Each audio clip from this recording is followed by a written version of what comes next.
तो हेलो प्यारे बच्चों, हो उम्मीद करूंगा आप लोग स्वस्थ हो गए, मस्त हो गए, खूब मन लगाकर पढ़ाई लिखाई करोगे। तो प्यारे बच्चों, आज के इस वीडियो में हम आपको बेसिक टू एडवांस यानी जीरो लेवल से इंग्लिश पढ़ाने वाले हैं कि कैसे आप एकदम जीरो लेवल से अंग्रेजी के इस तरीके से छोटे और बड़े से बड़े शब्दों को आप आसानी से पढ़ सकते हो। देखिए बच्चों, जब हम अंग्रेजी पढ़ने की शुरुआत करते हैं तो उसमें एक चीज़ ज़्यादा ज़रूरी होता है, वो होता है मात्रा। क्योंकि अंग्रेजी में छोटा सा ले लो, बड़ा शब्द ले लो, कोई भी शब्द ले लो, बिना मात्रा का कोई शब्द होता ही नहीं है, बिना मात्रा का कोई शब्द नहीं बनेगा। जैसे अगर अंग्रेजी के मैं बहुत छोटे शब्द लिखूं, जैसे अगर मैं लिखूं इन, मैं लिखूं ऑन, मैं लिखूं वी, देखो इतना मैंने छोटा शब्द लिखा है, फिर भी देखो इधर मात्रा आया, इधर मात्रा आया, इधर मात्रा, यानी आई की मात्रा, ओ की मात्रा, ई की मात्रा आया। अब बहुत सारे बच्चे बोलते हैं नहीं सर, नहीं भैया, हम कुछ ऐसे शब्द लिख सकते हैं जिसमें मात्रा नहीं होगा। मैं पूछता हूँ कौन? बोलते देखो मैं डीएम लिख रहा हूँ, मैं पीएम लिख रहा हूँ, मैं सीएम लिख रहा हूँ, ऐसे शब्द लिख रहा हूँ, इनमें कोई मात्रा नहीं है, अब बहुत छोटे शब्द हैं। मैं कहता हूँ बच्चों, कोई भी ऐसा अक्षर आपस में जोड़ दोगे तो उसको हम शब्द नहीं कहते हैं, जो शब्द होगा ना उनका एक मतलब होगा। बच्चे कहते हैं भैया इसका भी देखो मतलब होता है।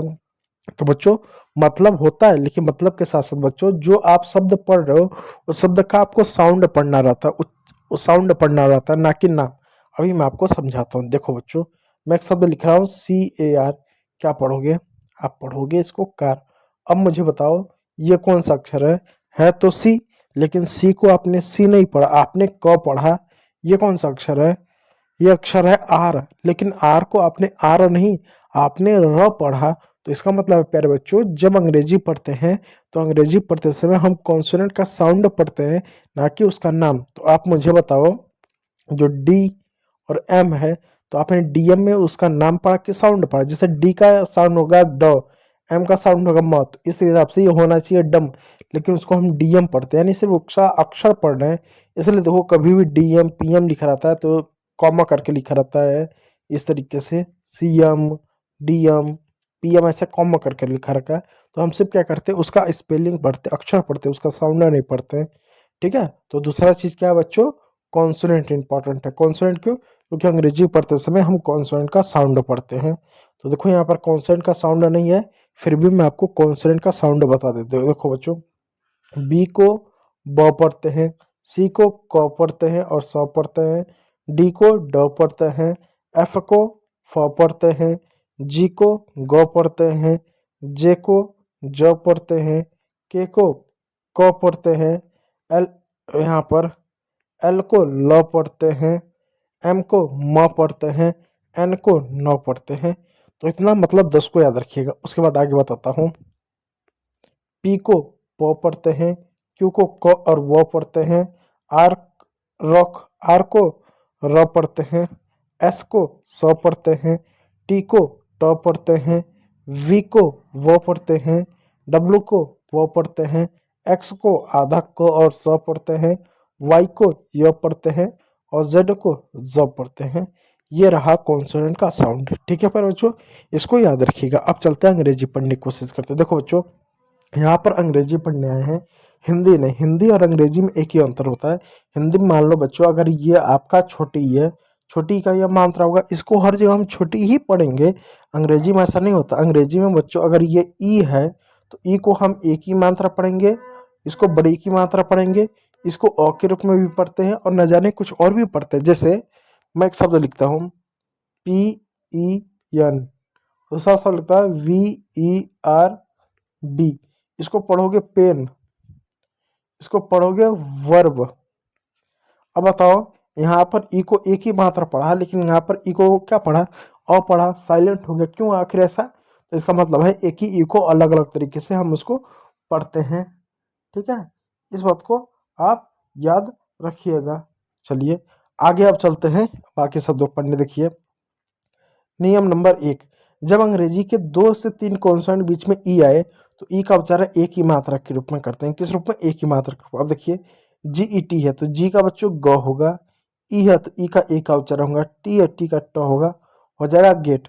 जे का बच्चों ज हो जाएगा, ई 2 कॉन्सोनेंट बीच में है तो ई का उच्चारण एक ही मात्रा के रूप में हो जाएगा, टी का उच्चारण ट के रूप में हो जाएगा गेट।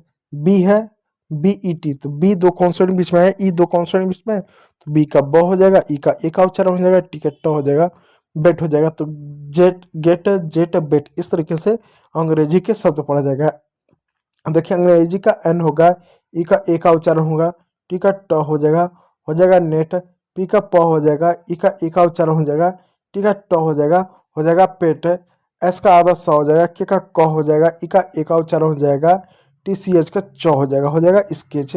इस तरीके से स्केचेस को पढ़ेंगे। स्केच है। अब देखो बच्चों, एस से स हो जाएगा, ई से एक ही मात्रा हो जाएगा, टी से बच्चों ट हो जाएगा सेट, डब्ल्यू से व हो जाएगा, ई से एक ही मात्रा हो जाएगा, टी से ट हो जाएगा वेट, टी से बच्चों ट हो जाएगा, ई से एक ही मात्रा हो जाएगा, एन से न हो जाएगा 10। इस तरीके से आपके अंग्रेजी के शब्द आपके हो जाएंगे। चलिए एन से अब देखो बच्चों यहाँ पर डबल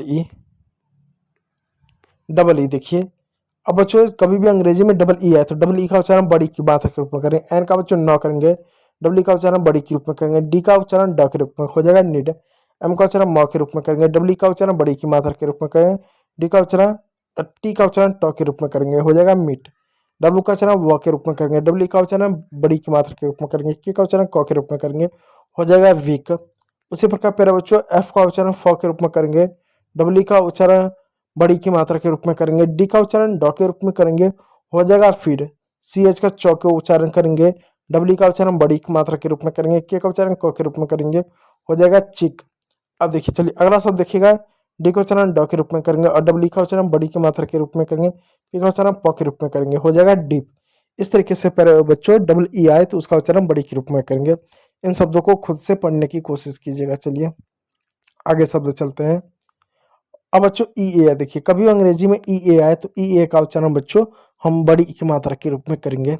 देखो आर है, आर का ड लिख दो, ई ए है, ई ए का बड़ी की मात्रा लिख दो, डी है, डी का ड लिख दो, हो जाएगा रीड, एम है, एम का म लिख दो, ई ए है, बड़ी की मात्रा लिख दो, टी है, टी का ट लिख दो, हो जाएगा मीट, एल है, एल का ल लिख दो, ई ए है, ई ए का बड़ी की मात्रा लिख दो, एन है, एन का न लिख दो, हो जाएगा लीन, बी है, बी का ब लिख दो, ई ए का बड़ी की मात्रा लिख दो, टी का ट लिख दो, हो जाएगा बीट, एल है, एल का ल लिख दो, ई ए है, ई ए का बड़ी की मात्रा लिख दो, पी का प लिख दो, हो जाएगा लिप, सी का क लिख दो, आर का बच्चों र लिख दो, डबल ई का बड़ी की मात्रा लिख दो, एम का बच्चों म लिख दो, हो जाएगा क्रीम। तो इस तरीके से पर बच्चों ई ए का उच्चारण बड़ी की मात्रा के रूप में करेंगे। बाकी इन शब्दों को खुद से पढ़ने की कोशिश कीजिएगा, ठीक है पर बच्चों। चलिए आगे देखिए, अगला है ई ए या डबल ई। कभी अंग्रेजी में ई ए या डबल ई के बाद आर आए तो उसका उच्चारण ई प्लस अ के रूप में करेंगे, यानी छोटी ई और अ के रूप में करेंगे।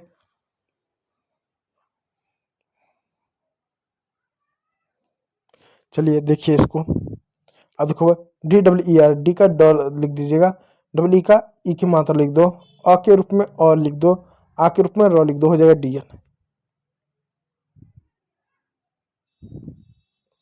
ई ए का उच्चारण बड़ी के रूप में कर दो, आ के रूप में अ के रूप में कर दो, आर के उच्चारण र के रूप में कर दो, हो जाएगा फियर। बी का उच्चारण ब के रूप में कर दो, ई ए का उच्चारण ई के रूप में कर दो, आ के उच्चारण अ के रूप में कर दो, आ र का उच्चारण र के रूप में कर दो, हो जाएगा बियर। ठीक है, इस तरीके से उसको करेंगे। चलिए अगला शब्द देखिएगा, सी एच का उच्चारण च के रूप में कर दो, डबल डबल ई है उसके बाद आर है तो ई का उच्चारण आप कर दो और लगा दो, आर का र हो जाएगा चीयर हो जाएगा। चलिए अगला शब्द देखिएगा, आर, आर का बच्चों देखिए आर ई ए आर है ना, देखो यहाँ पर आर ई ए, आर का र लिख दो, ई ए का छोटी की मात्रा लिख दो, उसके बगल में आर है तो इसलिए और लगा दो और र लिख दो, हो जाएगा रियर हो जाएगा। अब देखो इसको कैसे पढ़ेंगे, पी का बच्चों प का लिख दो, ई ए का छोटी की मात्रा लगा दो और लिख दो, क्योंकि बगल में आर है तो इसलिए और लगाएंगे, आर का र लिख दो, हो जाएगा पियर। इस तरीके से शब्दों को पढ़ेंगे। उसी प्रकार आपका बच्चों यहाँ पर ये देखो नियर हो गया। इस तरीके से प्यारे बच्चों इन शब्दों को पढ़ेंगे। चलिए रूल नंबर 5 को देखो, जब अंग्रेजी में ई के बाद आर आए तो ई का उच्चारण अ के रूप में करेंगे, अ का कोई मात्रा नहीं होता है इसलिए वहां पर साइलेंट हो जाएगा। चलिए और जी का जी का बच्चों जो हो जाएगा, जी का जो हो जाएगा और ई साइलेंट हो जाएगा, एम का म हो जाएगा, आर का र हो जाएगा, जर्म हो जाएगा, एच का हो जाएगा, बी का ब हो जाएगा, आर का र हो जाएगा, हर्ब हो जाएगा, टी का ट हो जाएगा, ई का ऑ साइलेंट हो जाएगा, एम का म हो जाएगा, आर रहेगा, हो जाएगा टर्म, वी का वो हो जाएगा और बी का ब हो जाएगा, आर का र हो जाएगा वर्ब। इस तरीके से प्यारे बच्चों हम पढ़ते, कभी भी ई के बाद आर हो तो ई साइलेंट होगा, और जो है इस तरीके से हम अंग्रेजी के शब्दों को पढ़ते हैं। तो उम्मीद करूंगा प्यारे बच्चों वीडियो अच्छा लगा, यदि अच्छा लगा तो लाइक कीजिएगा, चैनल पर नया होगा तो सब्सक्राइब जरूर कर लीजिएगा। वीडियो को देखने के लिए बहुत बहुत धन्यवाद।